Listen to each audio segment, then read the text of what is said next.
అన్నగారు ఇప్పుడు అయ్యప్ప స్వామికి మణికంఠుడు అలాగే హరిహరాత్మజుడు హరిహరపుత్రుడు అనే నామాలు ఉన్నాయి కదా.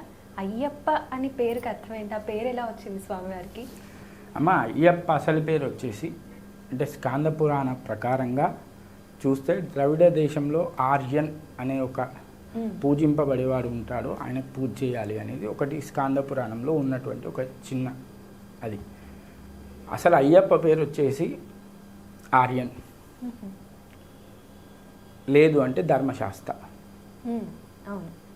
ధర్మాన్ని కాపాడేవాడు, రక్షింపబడేవాడు కాబట్టి ధర్మశాస్త్ర. శాస్త్రములన్నీ తెలిసినవాడు కాబట్టి ఆటోమేటిక్గా ధర్మం కాపాడుతుంది. ఆయన పేరు వచ్చేసి ఆర్యన్ లేదా ధర్మశాస్త్ర. మీరు అన్నట్టుగా అయ్యా అప్ప అని వచ్చింది. అయ్యా అప్ప అంటే అయ్యా ఎవరు? తండ్రి అని అర్థం. తండ్రి. అప్ప అన్న తమిళ్లో తండ్రి అని అర్థం. ఎవరు వాళ్ళు? శంకరుడు, విష్ణుమూర్తి. వీరిద్దరికీ కలిగిన సంతానం ఎవరు?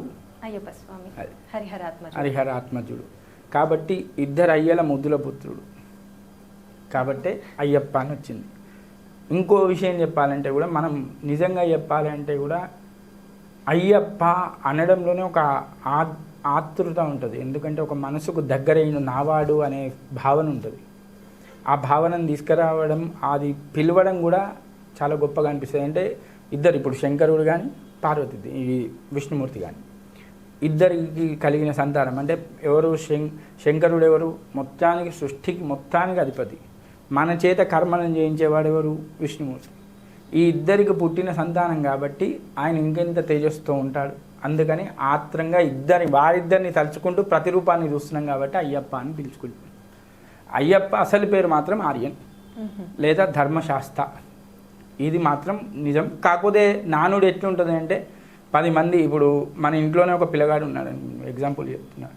ఆ పిల్లగానికి ఏమని చెప్తాం? అరే నాన్న, వాని పేరు పెట్టేది వేరే, చింటూ చింటూ చింటూ, కన్నా కన్నా కన్నా, లేదు అంటే ఈశ్వర ఈశ్వర ఈశ్వర. వాని పేరు వేరే ఉంటుంది. ముద్దు పేరు ఈశ్వర ఈశ్వర ఈశ్వర అని అంటాం.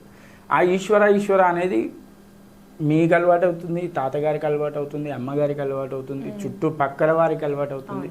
ఎందుకు అంటే పిలవడం ద్వారా ఆ పేరుకి అట్రాక్ట్ అయిపోతుంది. 10 సార్లు పిలిచే వరకు ఈయన పేరు ఇదే, ఈయన పేరు ఇదే, ఈ విధంగా అట్రాక్ట్ అయిపోతాం.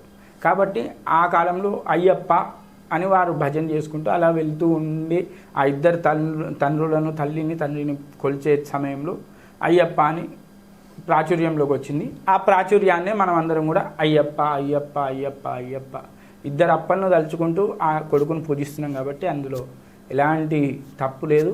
ఆ పేరు వచ్చింది అంటే ఎందుకు వచ్చింది అనే దానికి ఆన్సరు ప్రామాణికంగానైతే ఎక్కడ లేదు. అయ్యప్ప అనే పేరు ఎలా వచ్చింది అనేది ప్రామాణికత, దానికి ఒక విధానం అనేది ఎక్కడ ఎవరేం చెప్పలేదు. కేవలం మన పిలుచుడు ద్వారా, అంటే మనం 10 మంది ఒకటేసారి అయ్యప్ప అని పిలిస్తే ఆటోమేటిక్గా అందరికీ అయ్యప్ప అనే పేరే అర్థమైపోతుంది. అసలు పేరు ఏంటి అనేది మనకు ఆలోచన కూడా రాదు. అంతే కదా, మన ఇంట్లో పిలిచే పిల్లగానికి ఒకటే పేరును పిలిచి పిలిచి పిలిచి అలవాటు చేస్తే బయట వాళ్ళు కూడా ఇదే పేరు అనుకుంటారు. అంతే, అదే విధంగా అయ్యప్ప అనేది వచ్చింది. ఆ అయ్యప్ప పేరును పిలవడం ద్వారా ఇద్దరు, మన శంకరుడు విష్ణుమూర్తిని దర్శనం చేసుకున్నట్టయితుంది, భావన చేసుకున్నట్టయితుంది, అయ్యప్పని పూజించినట్టయితుంది అని మనం భావన చేసుకోవచ్చు. మణికంఠ అనే పేరుకి అర్థం ఏంటి? ఈ యొక్క కంఠంలో మనులతోని ఆయన వారి యొక్క తండ్రి, ఎవరైతే పెంపుడు తండ్రి రాజశేఖర్ గారు ఉన్నారో, రాజు, ఆయనకు కనబడ్డాడు. ఈ కంఠం మొత్తం కూడా ఇక్కడ చేను, ఒక మనులతో కూడినటువంటి చేను, ఒక గంట, దాంతో కనబడ్డాడు కాబట్టి ఆ పేరు వచ్చింది. మణికంఠుడు అనే పేరు వచ్చింది. మనులతో కూడిన కంఠం, దానిలో అర్థం మనకు ఉట్టిగా అర్థమైపోతుంది. మనులతో కూడినటువంటి కంఠం కలిగిన వాడు మణికంఠుడు. ఎక్కడ అంటే వాళ్ళ నాన్నగారికి ఆ యొక్క దొరికే సమయంలో ఆ విధంగా కనబడ్డాడు కాబట్టి మణికంఠుడు అనే పేరు వచ్చింది. ఆ పేరు ఇప్పటికీ మనం మణికంఠుడు అని కూడా ఆయన నామాల్లో ఒక నామంగా పిలుచుకోవడం జరుగుతుంది.